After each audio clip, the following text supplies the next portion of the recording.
জ্বালাই দিছে। আমার অফিসে 800 মানুষের স্টাফ, শুধু মানুষের পা ধরতে বাকি ছিল যে টেলিভিশনটারে জ্বালান।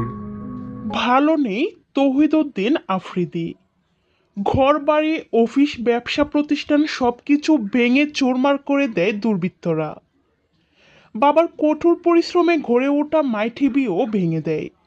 লাইভে এসে কেঁদে কেঁদে এভাবেই সবকিছুর কথা জানান আফ্রিদি।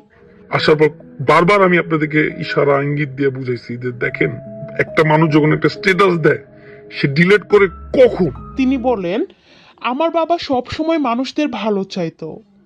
আমার মনে হয় এই ভাঙচুর কোনো ছাত্ররা করেনি।